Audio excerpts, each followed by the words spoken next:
I don't know what I'm gonna title this video, but whatever it is, I'm not even going to think about it right now. When I look at Moldbug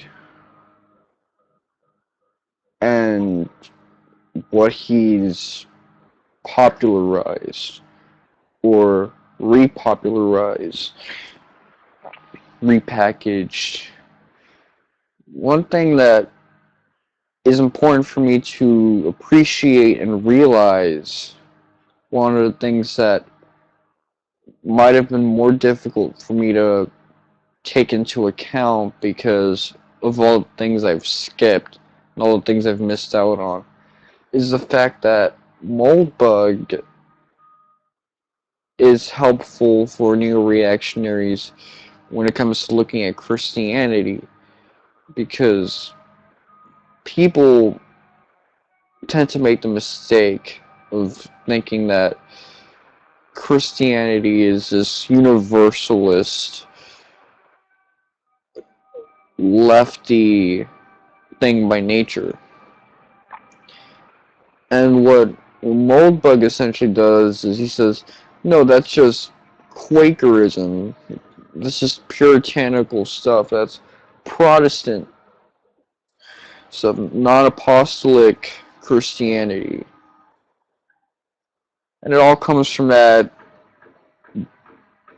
dogmatic, preachy root of Christianity that isn't really what it's all about, because it's a recent construct, historically speaking.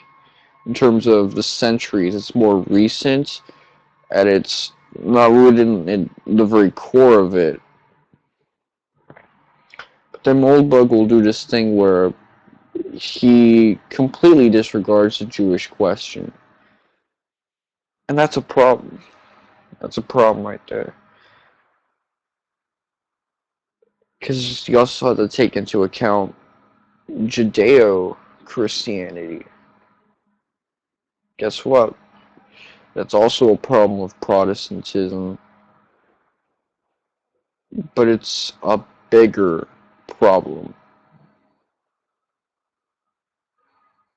Definitely is, because it's more recent, because you can point to how American values have stagnated in the spheres of Protestantism, and you can point to so much more stuff that's less vague and far-fetched.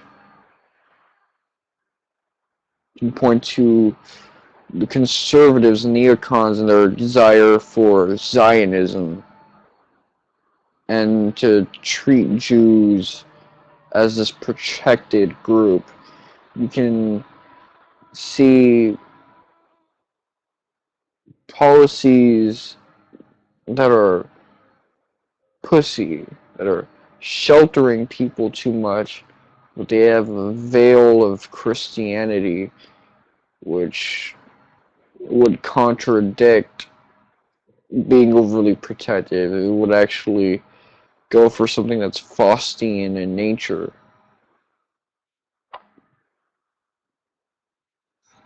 And there's so much stuff you can do. But no, it's the Quakers, because they're preachy, like shaming and guilting and thought policing. And yes, thought policing is a good thing to point out if you want to talk about the social justice warriors. Thought crime. You know, he's a witch, burn the heretic. Things of that nature. But thought policing, you know, shaming, getting rid of free speech, all that stuff. It has its role, but you can't just look at Protestantism as a whole and think, well, that's all dildos. I disagree with that sentiment. And again, you look at some of the apostolic churches, and they're not perfect too.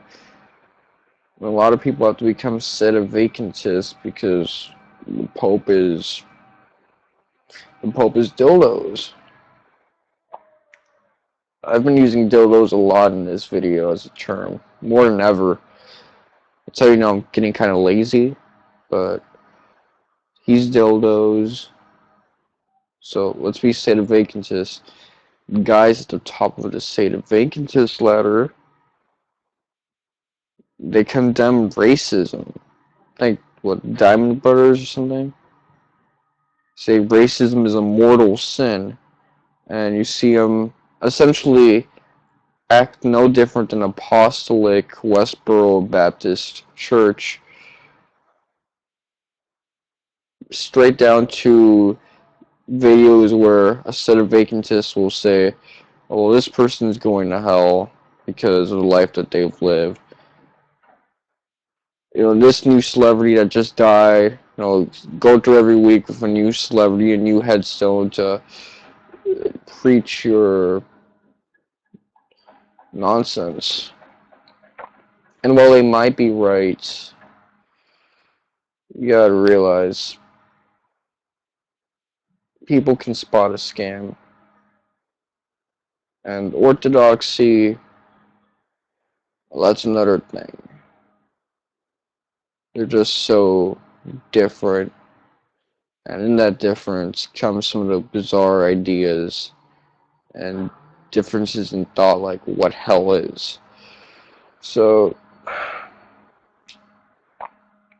all I got to say is,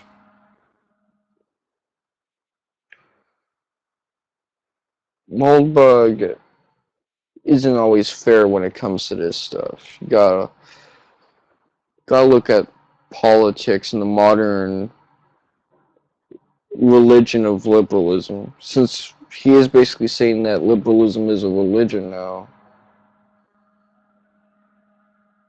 You can't just look at it with this short Quaker description, because that's really autistic. Anyways, Mr. Wonka 7, suck my dick. So it is written, so it shall come to pass. Respect the king, need a dick. Or can go to hell.